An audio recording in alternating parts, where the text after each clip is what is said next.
once again to NFL Game Day Highlights, presented to you by CDW. That is Cole Wright. I am Chris Rose. Week 2, all about 2 big-time injuries to future Hall of Fame quarterbacks. Drew Brees and Big Ben go down. We'll update their injury status in just a second. But speaking of Big Ben, his former receiver finally back in action, taking the circuitous route to the NFL field. That's right. AB playing with another future Hall of Famer. That's after that short pit stop by the Bay in Oakland. So let's get to it. Patriots, Dolphins, and Brady 7-10 down in Miami in his career. They've lost 5 and 6 in Miami as of late. But Antonio Brown, we know, all-pro, led the league a season ago in touchdowns with 15 of them.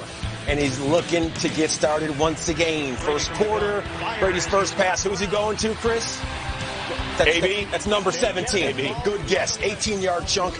That's a first down in Dolphin territory. And then going back to the well again. AB with the presence of mind to hit that sideline. The Patriot drive would continue. Then 2 plays later, Brown.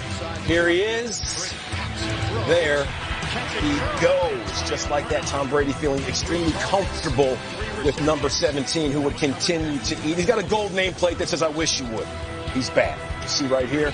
And Brady coming off of 341 yards, getting that to AB, and AB giving the fans something they can feel. Just like that. 4 receptions, 56 yards, all in the first half. You think they like him there as a member of the Patriots, Chris? Listen, man, when Philip Dorsett's your 4th receiver, you're in good shape.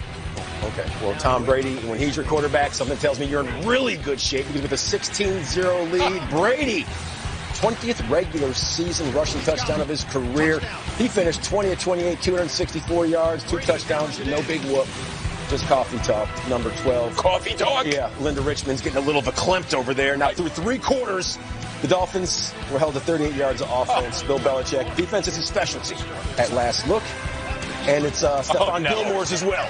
Because here he is, and folks, there he goes, 54 yards to La Casa. That's the house in Spanish. So what you're telling me is this year the Miami Miracle will be getting a win. The opposite of miraculous. I got it. Yeah, Patriots up 30-0, and Ryan Fitzpatrick, they may want to shave that beard. Next Dolphins possession, Fitzpatrick is pass blocked and bobbled, and then Jamie Collins says, "Don't mind me, I'll do the rest." 69 yards to pay dirt.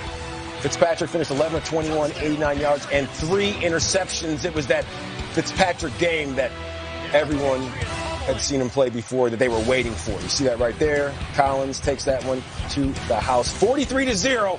That's your finale. Brian Flores being like, "Well, why didn't I just stay in New England? I could have been just fine heading up that defense." And let's see. Ben Volen on Twitter says, Antonio Brown out of the locker room, locker cleared, out the nameplate taken down. That's before the media was allowed into the locker room. Who knows what that means? But how about Bill and Tom? They like their nifty new wideout. Bill, what were your impressions of Antonio Brown's debut? Yeah, we'll take a look at it on the film. I mean, it's 1 week. There's a lot of things we can work on. Were you impressed with what Antonio can do on short quarter? Yeah, we have a lot of good players on our team. We'll just keep working and get better. There's certainly a lot of room for improvement. It was a good start. I just was trying to find an open guy, and he, was snapping off some routes and did a great job. So it was good to find him. Everyone contributed. Tom, on that touchdown throw, it looked like you alerted before the throw. Was that a sign that you and Brown are already kind of on the same page with audibles and things like that? We have a long way to go. We really do. I feel like we haven't been working together for very long. Myself, even Jules this year, Josh this year. Philip's been out there a lot, but just everyone together. And Matt Lacoste was out most of training camp, so just trying to get everyone in a rhythm and get the run game going. We had some injuries at the offensive line, so guys fought through it. So it was a good, tough win. Well, if Tom and Antonio and Josh and Julian were good, that means that pretty much the Dolphins defense, not so much. You see him over the last 2 weeks, ranked 32nd out of 32 in points per game, total yards per game, rushing yards per game, passer rating. Something tells me that the entire squad needs to go back to the drawing board. Well, the Rams and the Saints have quarterbacks that simply drop dimes, but all everybody wanted to talk about in this NFC title game rematch was a nickel, or make that nickel, as in Nickel Roby-Coleman. He, of course, was on the business end of that PI heard around the world, but didn't get seen down in the bayou. That penalty is now reviewable, but as Sean Payton reviewed the play even earlier this week, he called the error, quote, one of the biggest mistakes in the history of officiating. Here's not a mistake. Sean Payton, 5-year extension, according to our Ian Rappaport. Ooh, got paid. Yeah, grab that bag. Here comes Drew Brees, but it was a short-lived day for him. 3rd and 8, Aaron Donald. We call this hand-to-hand combat on the incomplete pass. Take a look at Brees' thumb as he gives it a good look. The slapping 5 with the big fella, that ain't a good idea. So Brees done after going 3 of 5 for 38 yards. Tried to pick up the rock, couldn't even squeeze it. Did a tape job, no go. Fred Sanford arthritis. Man. And let's pick it up at 3-3. Midway through the second, and no, not another bad call against the Saints. That ball's free. There goes Cam Jordan. He's busting at 87 for 6. And New Orleans gets the defensive touchdown. Uh-oh. What? Wait a minute. That's a turnover. What happened? Yeah, they called the play dead. So it's a turnover. Huh? John Payton wanted to challenge it. As you can see, it clearly gets knocked free out of Jared Goff's mitt, but a whistle blew inadvertent. So the refs take the touchdown off the board. Oh, no. You've got to be kidding me. So the Saints would actually trail this one 6-3 at half. Here comes Drew Brees after halftime. I'm ready to rock and roll, but we would not see him back on the field again in this one. 3rd quarter in a 6-6 game, Jared Goff to Cooper Kupp. Did not play in that NFC title game last year because of the torn ACL. That's a pitch and catch at 27. 6 plays later, it's a Gurley man. Todd Gurley with his 42nd touchdown from scrimmage since 2017. That is the most in the NFL, and it's his first rushing touchdown this year.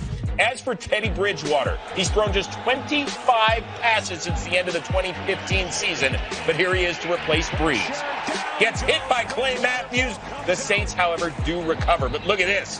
The man just hasn't seen the field very much, and here he couldn't see the Rams defender. Next play, 3rd and 11, Bridgewater. With a flag on the play, gets dropped by Michael Brockers for a loss of 11. He was sacked twice on the day, and all Drew Brees could do was just look on and do nothing. Jared Goff was doing plenty, hitting Brandon Cooks, threading the needle from the 2. Goff, 19 of 28 for 283 and a score, getting it done on this day as the Rams were up 20-6. And then again, Goff to Cooper Kupp.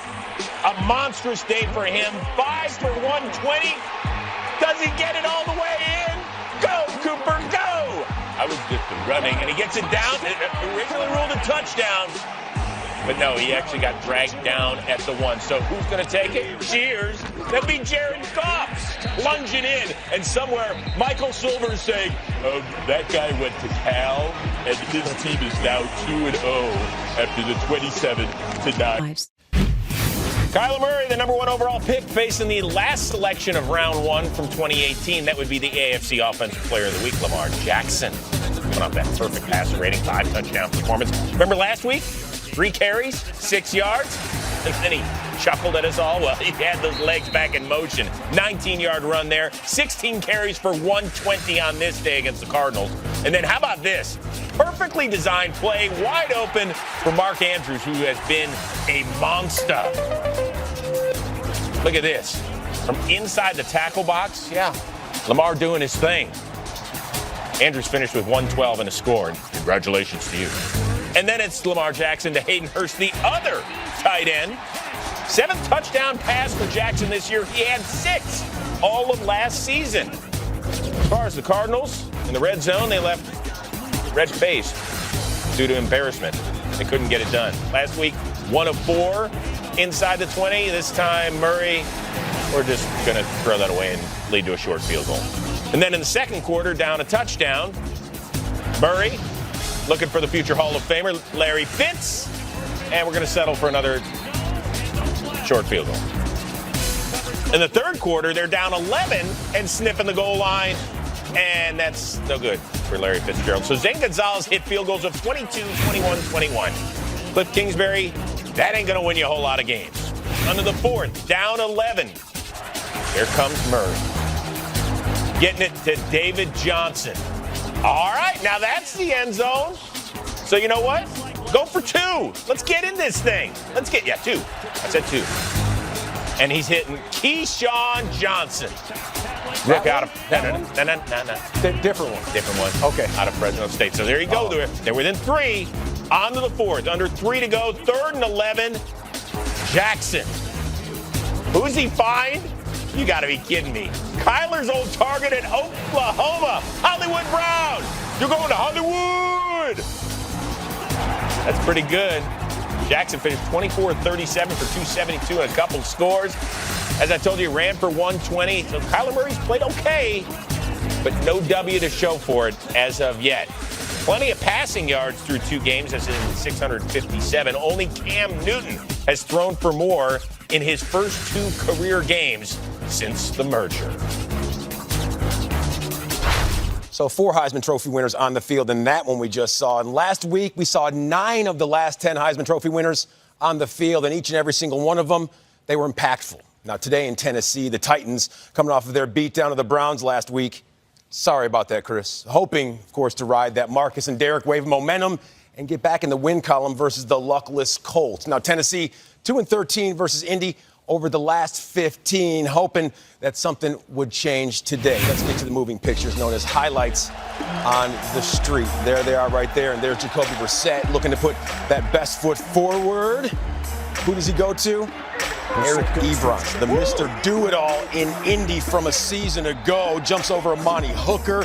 And that's a first down. Look at that. The hops, a thing of beauty. Ebron, a fan, so was Colts Nation. 3 plays later, Brissett to Ebron, a gain.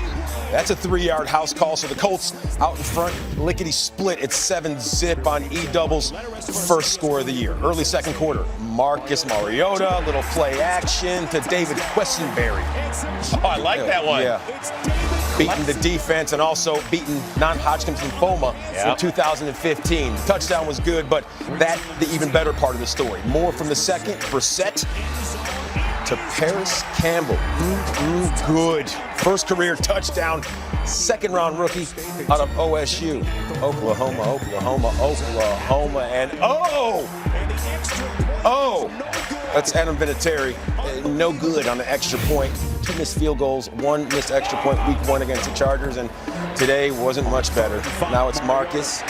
Get up close and personal with Darius Leonard, the leading tackler from the season ago. Now it's 163 of them. So Titans, if they lose yardage and the possible field goal attempt even longer, Mr. Leonard, definition of bull in a china shop right there. He had 7 sacks last year, picking up where he left off. How about Cairo Santos from 45 yards away?